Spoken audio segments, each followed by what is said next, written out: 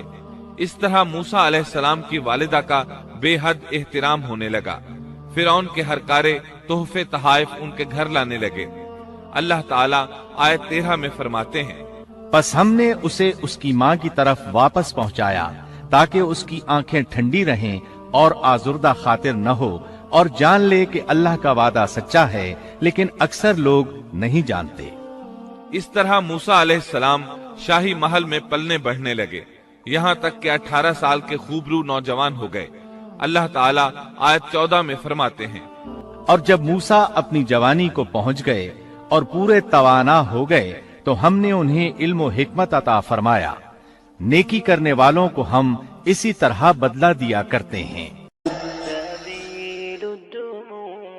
سبيل مريح تنهد يا صاحي كي تستريح وغص الدعاء الخفي الصريح يا سعد